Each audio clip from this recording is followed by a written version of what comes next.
Breaking news, iisa-isahin daw ni VP Sara Duterte ang mga BBM vlogger.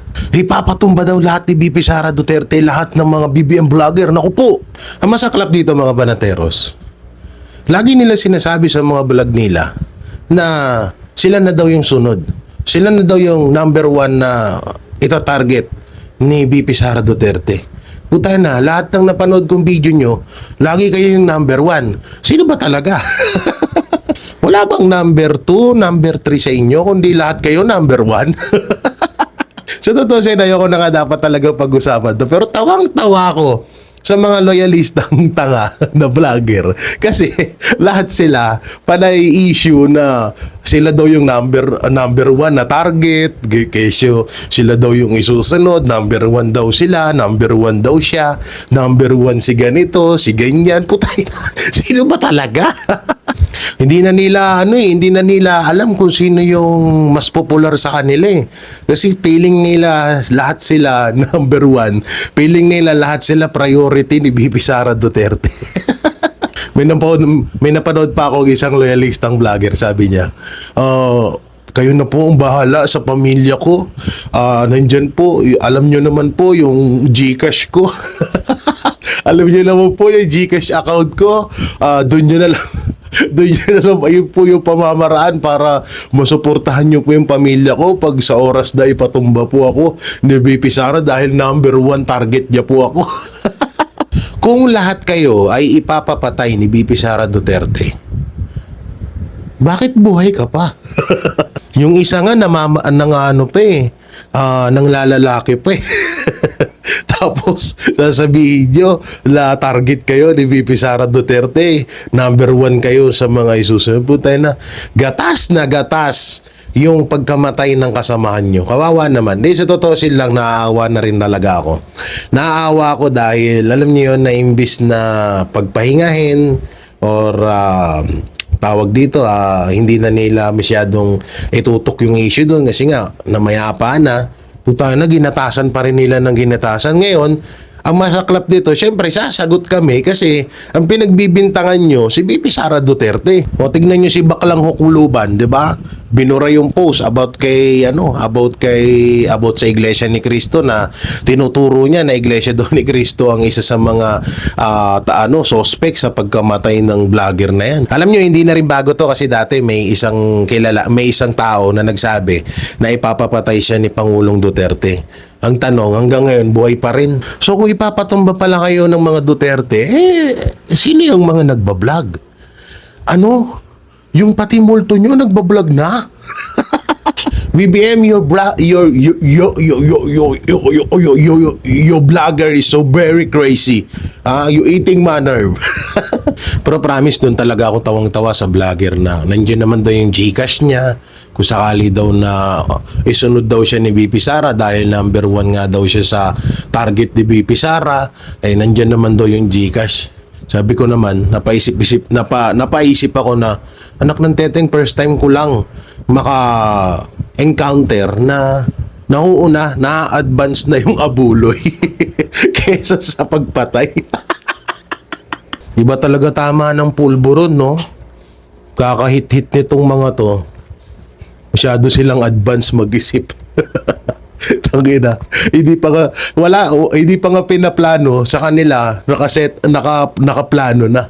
'Di ba? Naka-set up na. Hirap ng hirap ng ganyan, no?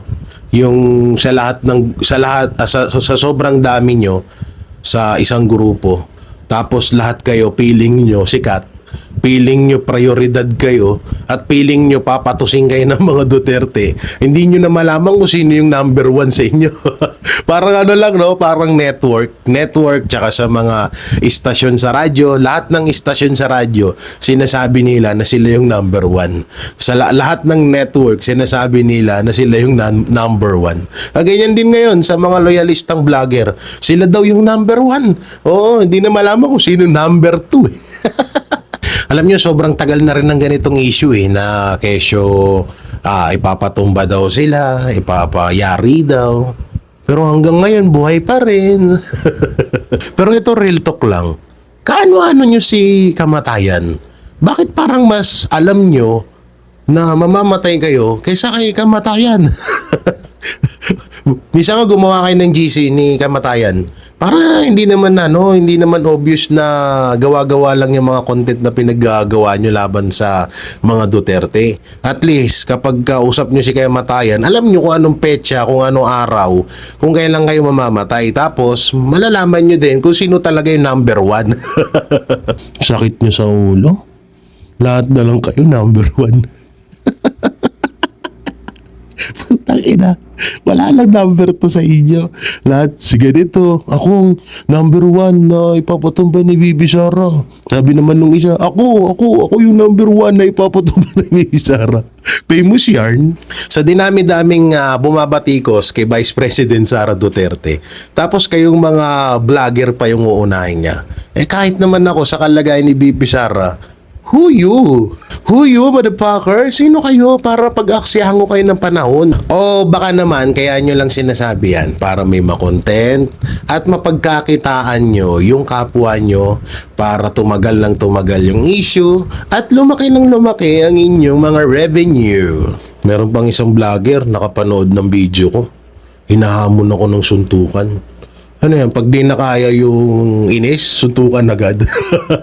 Magpapayat ka muna. Tungnan itong mga loyalista na to, pag hindi kaya yung asaran na maghahamon ng suntukan, tapos pag pinatulang kayo, magdedemanda. O yung isang nasipa ko dun sa rally nung nakaraan, putang ina, yabang-yabang sa live. Pagdating naman sa tabak bulawan. Hindi, ito, magbibigay ako ng meeting. I-chat ko si San Pedro, si kamatayan, tsaka si Satanas i-invite ko na rin kayo para alam nyo kung sino yung number 1 talaga. Kasi kahit kami na mga Duterte supporters, naguguluhan na rin kami sa inyo Oo, kasi hindi namin alam kung sino talaga yung number 1. Lahat kayo, sinasabi nyo, number 1 kayong ipapatumba, number 1 sa ganyan. So, sobrang lito na namin. Tsaka, tigil-tigilan nyo yung kakapulburon, ha? Oo, na yan, talagang grabe na yung tama niyan. At ito pa pala, sabi nung isa, kaya daw namin pinagtatawanan yung yung vlogger na yon na mayapa dahil bastos daw, pero mas dihamak daw na bastos kami kasi tinatawag daw naming adik si Marcos Jr. Oh, wait lang, si Amy Marcos ang nagsabing adik ang kapatid niya, pinangalawahan lang namin. So, dapat si Amy Marcos sisihin nyo. Ba't nyo kami sinisisi? Siyempre, papaniwalaan namin yung kapatid yun. Ilang taon silang magkasama. Tapos, sisisihin nyo sa amin na bastos kami kasi tinatawag naming addict si Marcos. Sisihin nyo si Amy. Huwag kami. Ba't kami sisisi nyo? O, mga loyalista ha. Ayusin nyo na yung mag-usap-usap kayo kung sino yung number 1 talaga. Nalilito na kami. Lahat na kayo number 1 Okay? Tangina nyo, ayop kayo, lakas ng tama nyo. Number 1. Ulul! 61 na mga lawyer ang ipinapatay daw ng panahon ni Pangulong Duterte. Walang Diyo, walang Diya. Parang lahat na lang ata mamamatay sa Pilipinas. Sa Duterte isisisi. O mga kababayan, baka yung kapitbahay nyo diyang namatay, kasalanan din na naman ng mga Duterte yan, ha? Ang pagkakasabi, 61 daw na mga lawyer ang namatay or dihamak daw na mas maraming namatay sa panahon ni Pangulong Duterte na mga lawyer kaysa daw sa panahon ni Marcos Senior at mga Aquino.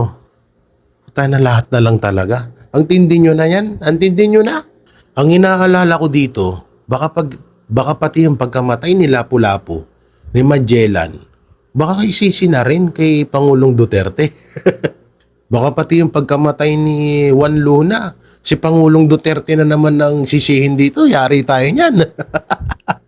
Kung totoo man tong balita na to, condolence po doon sa pamilya ng mga lawyer na nasawi or pinatay or kung ano man.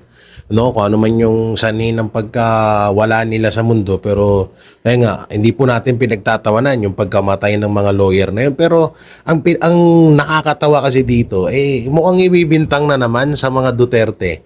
at kay Pangulong Duterte ang pagkasawi ng mga to.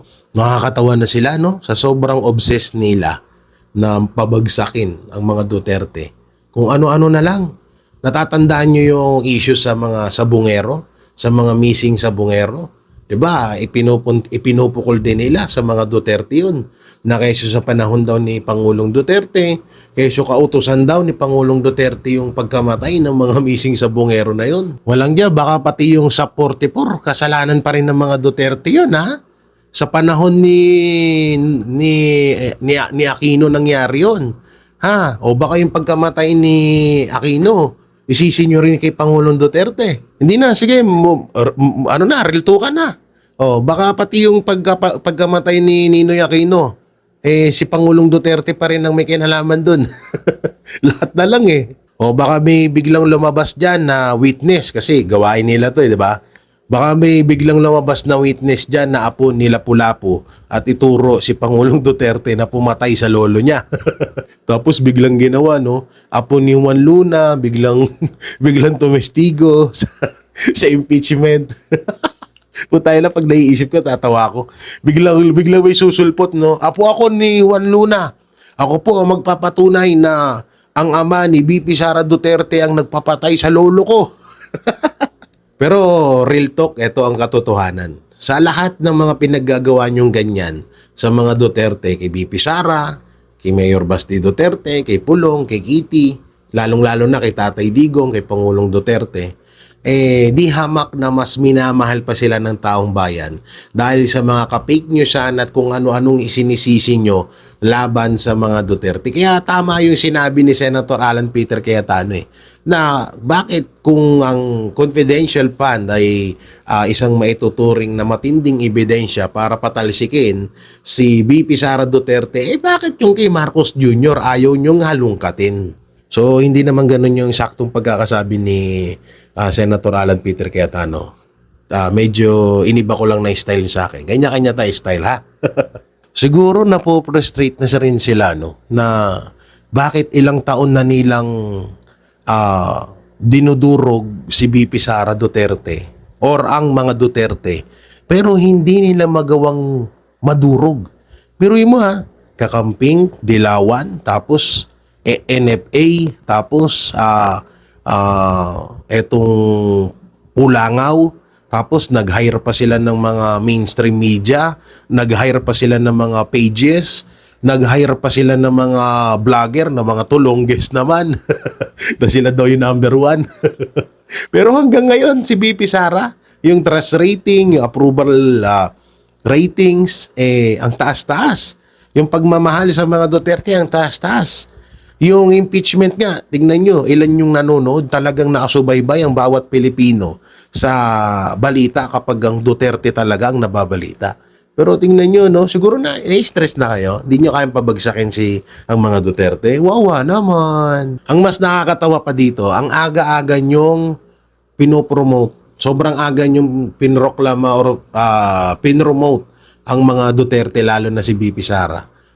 Nang dahil sa pinaggagawa nyo, mas dihamak na lumalakas, mas dihamak na talagang minamahal ng taong bayan si BP Sara at ang mga Duterte. Ang tanong, sino na naman kayang witness ang makikilala natin about dito sa issue na to na 61 na lawyers daw ang ipinapatay ng mga Duterte? Yan ngayon yung binablog ng mga loyalistang tanga eh. May panibagong script, may panibagong script na naman kayo ha. Kayo ha, talagang ang ganda ng nyo, galawan nyo kapag binlag nung isa, bablog din nung isa. Galing. Wait lang mga banateros, yung yung bumarel kay Jose Rizal. Oo, nakita nyo ba yung mga mukha nun? Medyo tingnan natin yung mga mukha nun ha. Kasi baka magulat na naman tayo na ang pagkamatay ni Jose Rizal ay pinamunuan ni Pangulong Duterte. Pero lahat naman to, pera biro, lahat ng ginagawa nila to, may kabayaran naman yan. Sabi ko nga, di ba? Lalong-lalo na dun sa mga vlogger na naikinabang sa pera ng bayan, yung mga politikong naikinabang sa pera ng bayan, lahat naman yan, may bawi din dyan. yung karma, hindi man ngayon, hindi man bukas, hindi man sa susunod na buwan, may mga susunod na araw. Kung hindi man kayo ang pupuntiryahin, pupuntiryahin kayo sa ibang araw, taon, lugar, linggo, oras. No, hindi lahat ng panahon na sumasang-ayon sa inyo. Pero lahat naman din yan na sisingilin namin lahat yan sa inyo. Sisingilin namin lahat yan at sa totoo lang, lahat ng ebidensya hawak na. Kaya kapag sa oras na nakaupo si VP Sara Duterte, lahat kayo makukulong. Naku, sayang ang kinita sa pagbablog.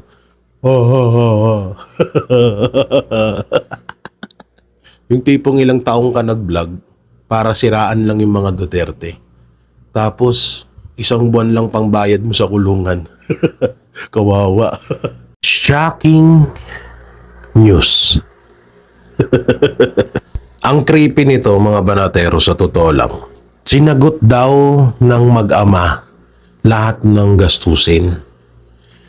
Alam nyo, syempre ako, adik ako sa panonood ng movie. Kadalasan napapanood ko to eh. Yung tipong sila yung nagpategi or nagpagurgur. Tapos, sila din yung gagastos sa mga gastusin doon sa pinagurgur nila para hindi sila mahalatang sila ang nagpatumba doon. Ang creepy lang kasi, sa totoo wala namang masama sa pagtulong.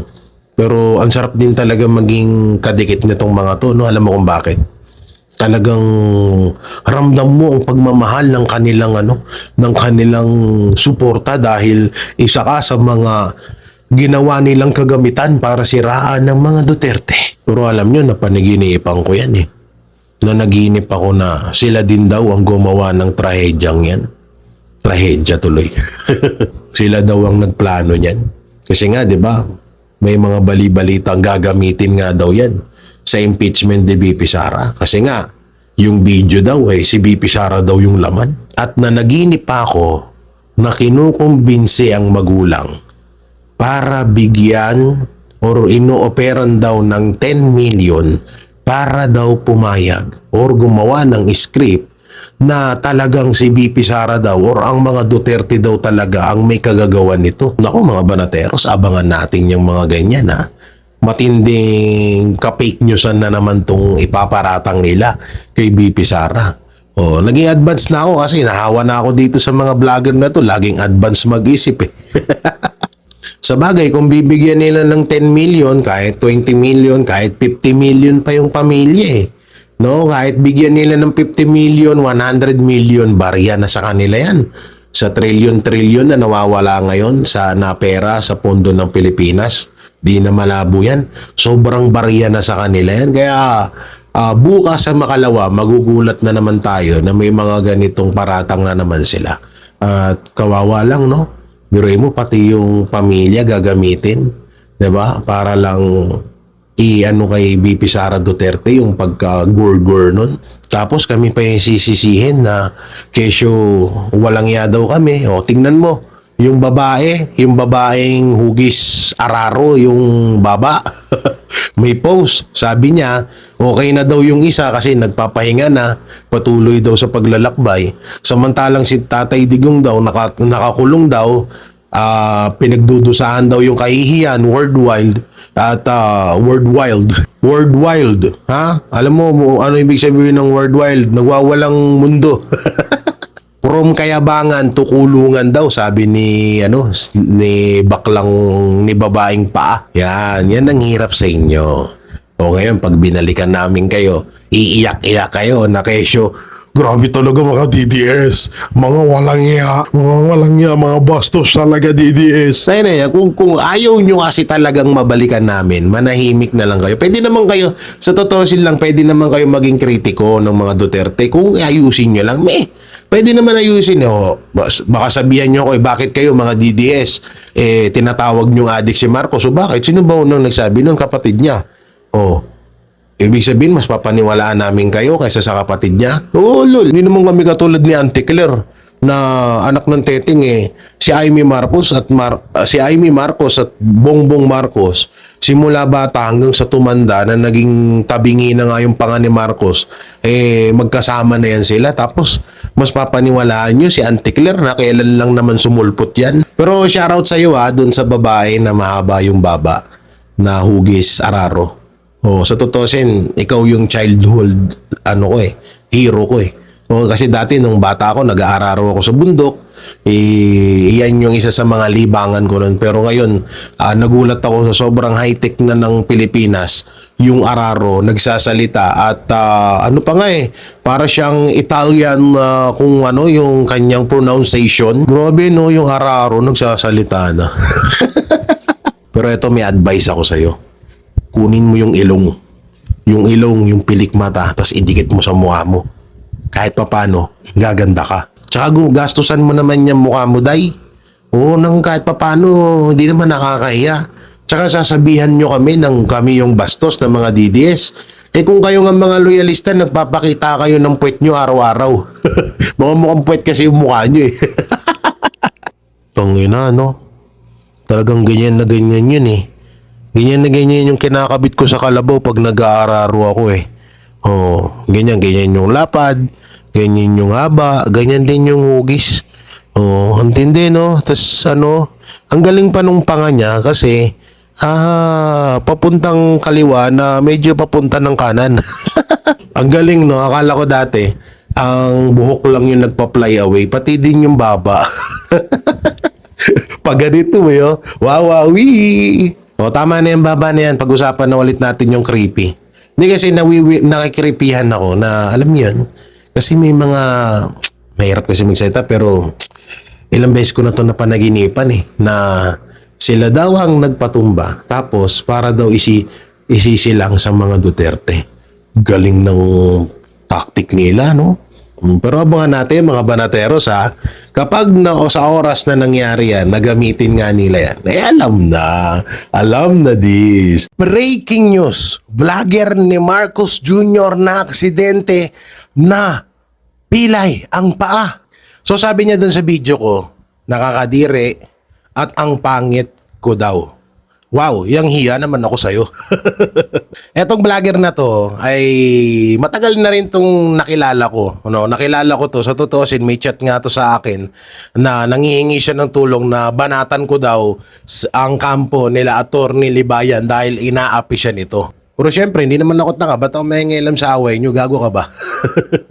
So, umiyak tong vlogger ni Marcos Jr. dahil nga doon sa video namin ni Banat Bay na wala naman kaming pinangalanan kung sino yung nasayang ang retoke. At nag-iiyak to ngayon itong vlogger na to. So, ano-anong pinagsasabi niya sa akin, hindi siya nakadepende doon sa mismong main topic, doon sa issue, kundi ang ginawa niya sa akin ay panglalait daw, kaya daw pangit ako, siya daw madilim daw ngipin ko, manilaw-nilaw daw. Di, ikaw na pilay. May paawa effect pa to sa akin, sabi niya. Wala naman daw siyang personal na galit. Alam mo tol, wala rin naman din akong personal na galit sa'yo. Pero subukan mong manakbo. Alam mo brother, ang isa sa mga advantage ko sa'yo, ako nakakapag-basketball, nakakatakbo ng mabilis, pero ikaw hindi. At doon sa tropa mong naging corn beef, happy condolence. Ayan na ha. Mga boplak pala kayo eh. Kung ayaw nyong mabalikan, huwag kayong magsimula. Sabi nga nila, 'di ba? Kung ano ang tinanim, yun din ang aanihin. Ano bang tinanim ng tropa nyo na ginawa niya rito sa Pilipinas? 'Di ba? Puro kabastusan, kabulastugan. So ano yung inani niya? Ano? Tayo mo. Duraan kita diyan eh. Ano yun? Pag kayo pwede? Pag kami bawal. So totoosin nga lang hindi ko na nga pinagpapansin talaga itong mga ganito kasi nakapokus ako sa issue ng bayan. Hindi ko pinagpapansin tong mga vlogger na to. So alam ko naman na ina-idol nyo ako. Alam ko naman na idol nyo kami ng Banateros Brothers. So eto, papansinin na kita. Congratulations! Unang-una sa lahat, kung nandidiri ka sa akin, mas nandidiri ako sa'yo. Bakit? Biruin mo, tagal-tagal mo na sa YouTube, ganyan pa rin yung tingin sa'yo ng mga followers mo. Tingnan mo sa comment section yung video mo. Sino mas lamang sa atin? Mas panalo pa ako. Hindi naman sa pag-aangat ng bangko pero di hamak naman mas... Di ba? Di hamak naman na mas ako sa'yo. Obvious naman, una may leeg pa ako. Pangalawa, nakakatakbo ako. At pangatlo, proud na proud ako kasi nasa hanay ako ng mga Duterte vloggers. Mas nakakahiya ka. Sinusuportahan mo, pulburon. Kung inunto mga to, nag-iiyakan. Ako pa nga lang yung nagsasalita sa amin eh. Sa bagay, hindi naman kayo papansinin ng mga kasamahan ko sa Banateros. Sa totoosin lang, ako lang yung nagtsatsagang pumansin sa inyo. At matagal ko na rin itong hindi ginagawa, itong mga ganitong video na pagsagot sa mga katulonggisan na ginagawa nyo. Ngayon lang, kahit papano, wala naman kasi akong magawa. Tapos na rin ako maglinis ng bahay. So, kakatapos ko lang din kumain. So, gagawin ko kayong dessert. Kaso hindi kayo matamis ang papakla nyo eh. Pero bilib din ako sa inyo, no? Oo, tropa nyo, corn beef. Putay na.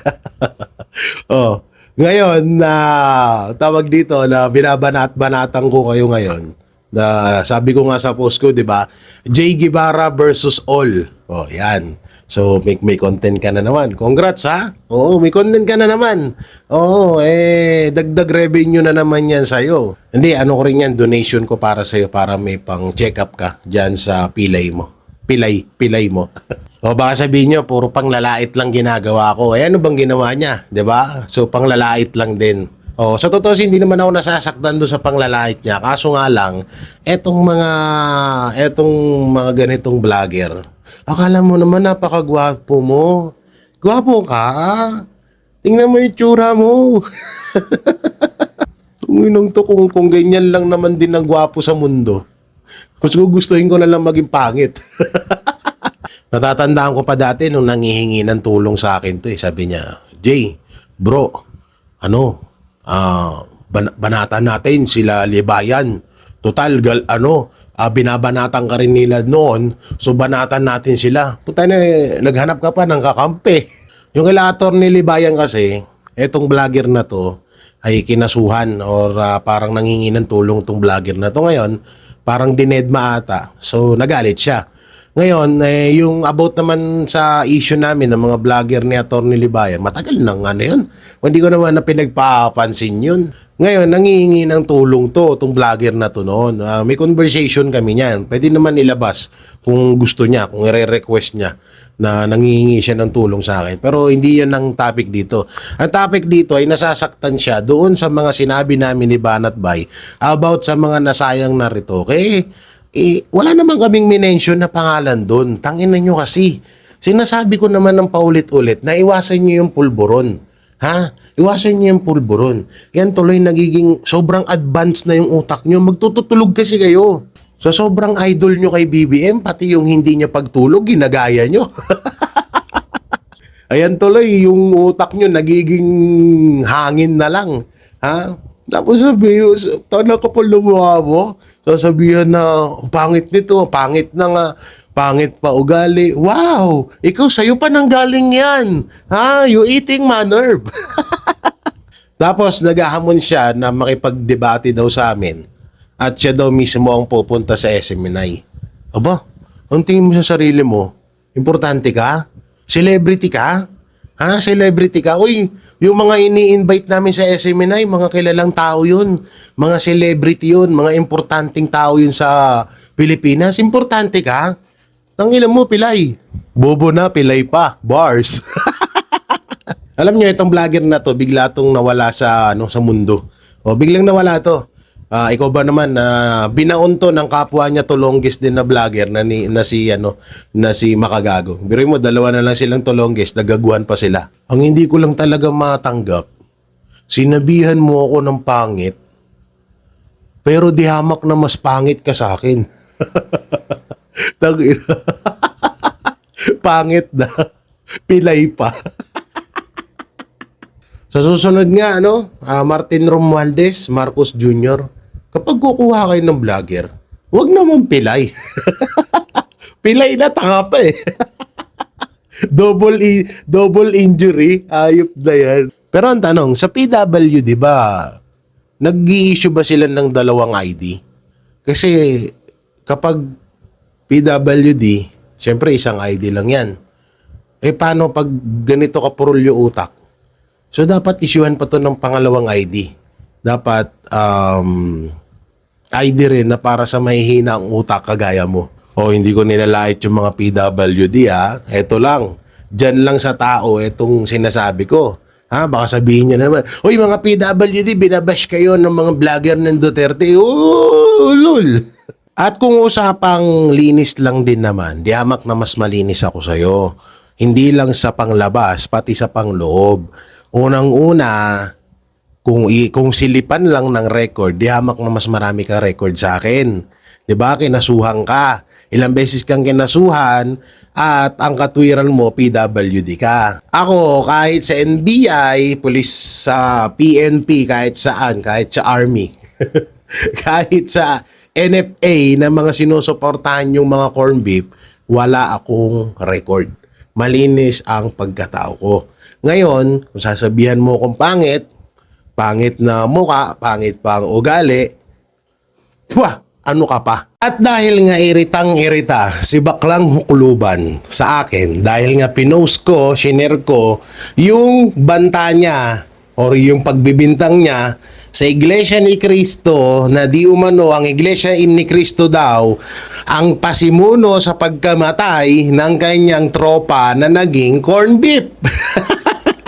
Ngayon, sandamakmak po yung text, yung chat sa akin, yung mga information about dito sa Baklang Hukluban na to, na di umano, allegedly, na di umano, ay na-deport itong Baklang Hukluban na ito dahil nahuhuli or nahuling ng bubugaw ng babae at ng kapwa niya bayot. At ang malupit pa dito, di umano, di umano, ha? Ang malapit pa dito, nahulihan pa ng pulburon etong si Baklang Hukluban. Ngayon, hindi na kami magtataka bakit na kay BBM ka. Parehas pala kayo ng gusto, ha? Oo, love nyo rin. Talagang love nyo ang isa't isa at bagay kayong magsama. Dahil parehas kayong may kagustuhan sa pulburon. Baklang Hukluban, adik pa. Ew! Tanong natitiis mo yun, pinapakain mo sa pamilya mo, pangbubugaw ng kapwa mo tao, kapwa mo Pilipino, ibinubugaw mo, tapos kapwa mo pa LGBT, ibinubugaw mo para lang kumita ka ng pera, parang may pang ganun ka. Saklap naman nito. Tapos babatuhan mo ako ng issue na nakabuntis ako ng 13 anyos. Di sana nakakulong ako. Ulul! O sige na, aminin ko na nagka-jowa ko. Siyempre, hindi naman ako kagaya mong Baklang Hukluban. Nagka-jowa ko, pero hindi minor de edad. Anak ng teteng naman, oo. Bakit? Nasasakop na ba ng the bendalo ang pagjojowa? Kung mali na pala sa batas, kung labag na pala sa batas, labag na sa konstitusyon ang pagjojowa, ayoko naman din maging bayot katulad mo. Puking ina mo naman din kasing bayot ka. Hindi mo kasi pinagana utak mo. Ang tanda-tanda mo na, ob-ob ka pa rin. Anak ng teteng mo naman, wala ka pa naman sapat na ebidensya. Bakit mo pinagbibintangan ng iglesia na ni Cristo na tumigi sa kaibigan mong corn beef? Sasabihin niya, hindi, dala lang ng bugso ng damdamin niyo kasi mahal na mahal ko yung kaibigan kong yun at di umano, pokpok pala daw yun, ha? Pokpok? Bugaw? Bars! Tsaka ang saya ngayon, no? Tanga Jay Guevara versus all. Tangina, mag-isa ko lang kayong pinapaiyak lahat. Mag-isa ko lang kayong pinapaiyak. Akalain niyo yun? Partina, hindi ko pa mini-mention mga pangalan nyo. Hindi ko nga sinasagot yung ibang mga issue nyo sa akin na kayo scammer daw ako. Pero puta, lahat sila nag-iiyakan. Alak na teteng, ano pa lang to, 20% pa lang to sa inilalabas kong mga or sa nakikita nyong energy ko ngayon, ha? 20% pa lang to, wala pa yung full Jay Guevara dito, ha? O nga pala mga banateros, may bagong lingwahe na tayo. kung si yung isang vlogger ay nagsasalita ng sayang ang bayot, ngayon ay sayang ang retoke. Pero alam mo, baklang hukluban, i-chat mo si Lovely. Si Lovely, yung parang araro yung baba. Tapos sabihin mo na kunin niya yung ilong ng kaibigan mo. Tapos ikabit niya sa mukha niya. Ayan, para kung sakal, baka dyan sa gagawin mo, sumaya kami sa'yo, ha? Ha, baklang hukluban, kamusta na? Hirap mabuhay? Hirap buhay, no? Mahal tite? Mahal ang tite, kaya kapit patalim, pati mga kababayan, ibinubugaw. Tanginang yan. Yan ang pinakaayaw ko sa lahat ng trabaho. No, ibebenta mo yung kapwa mo, puta na, kademonyohan yan. Ha, baklang bugaw ha, magbago-bago na. 2026 na oh. Tatanda ka na lang ng ganyan. Sayang ang retoke. At ayun na nga mga banateros, at sumagot na si baklang hukluban.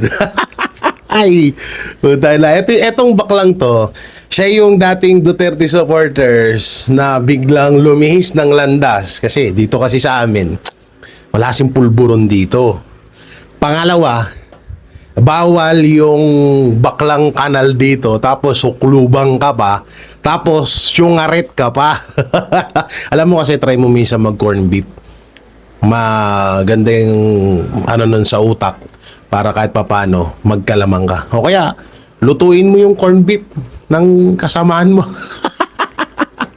O dahil ito yung issue. Keso nagka-jowa daw ako ng 13 years old. Matagal na to. Alam niyo, ilang beses ko na to nasagot eh. Tapos pinuntahan daw ako ng mga kapulisan sa bahay ko. Ngayon ko lang nalaman na bahay ko yung pinuntahan ng pulis na yun. Tala, bahay ko pala. Dami ko pala bahay. Ayop na. Buti pa kayo alam nyo na bahay ko yun. Tapos ako di ko alam na bahay ko yun. So yung mga balateros, yan nga, yung palagi nila ibinabato sa akin na kesyo, may hinostage daw akong bata, may chinokchak daw akong bata, tapos nabuntis ko daw.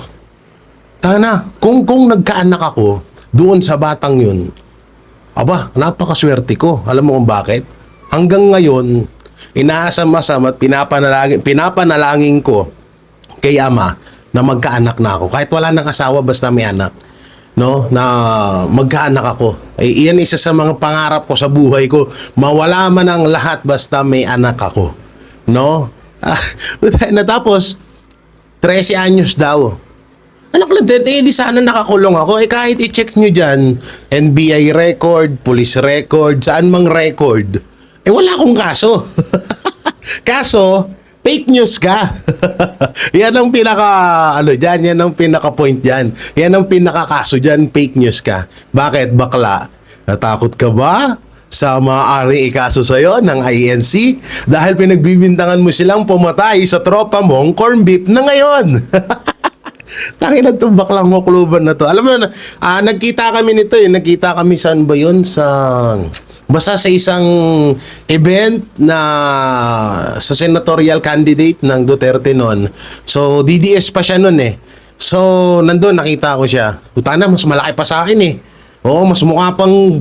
Ako, tinatawag yung bakulaw, okay lang. Pero yung baklang hukluban na yan, mas diamak na mukhang bakulaw sa akin yan.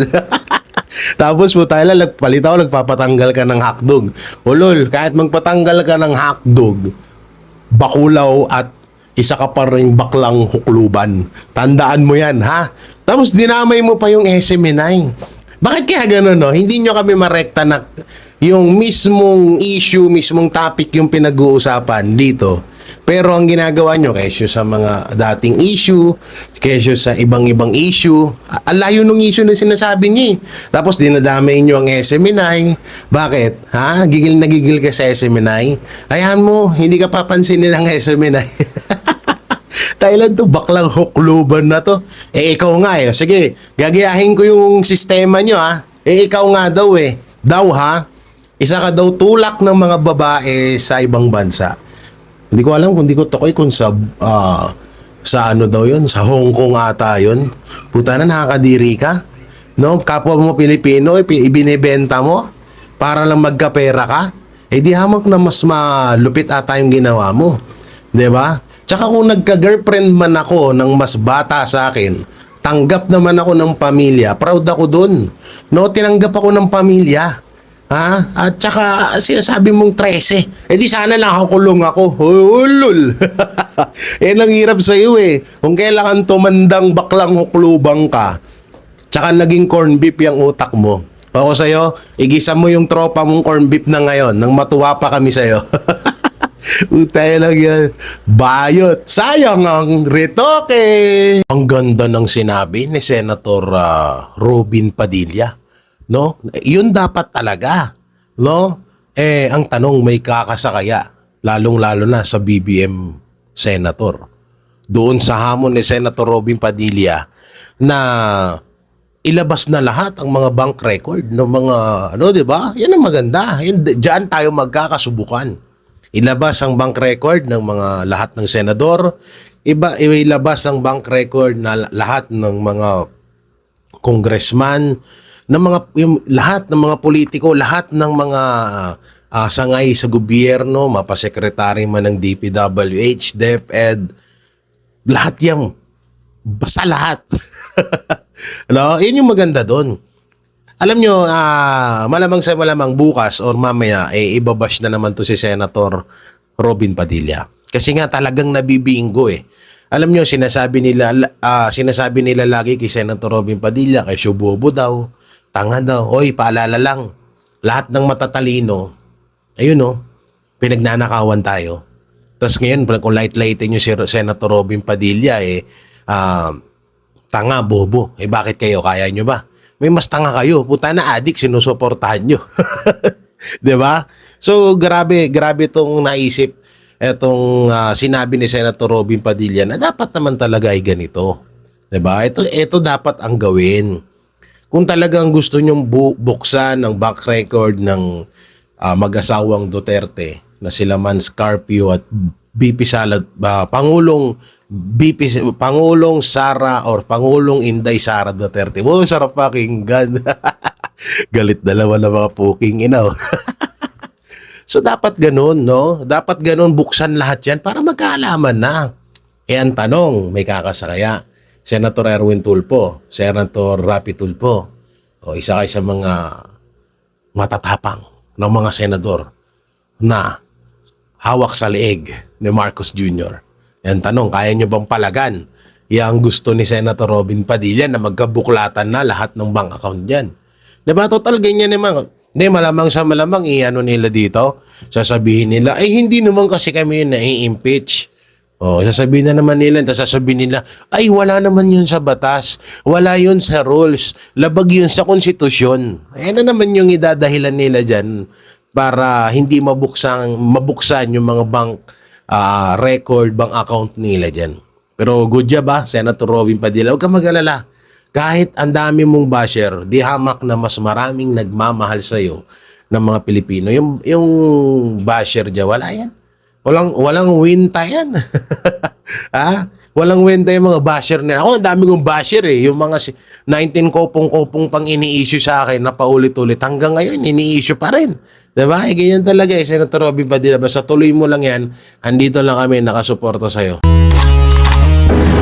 Yan ang panatero, walang inuurungan. Pag tama palakpakan, pag mali ay babanatan. Yan ang banateros, boses ng ordinaryong Pilipino. Banateros ay walang makakaawan, walang inuurungan. Banateros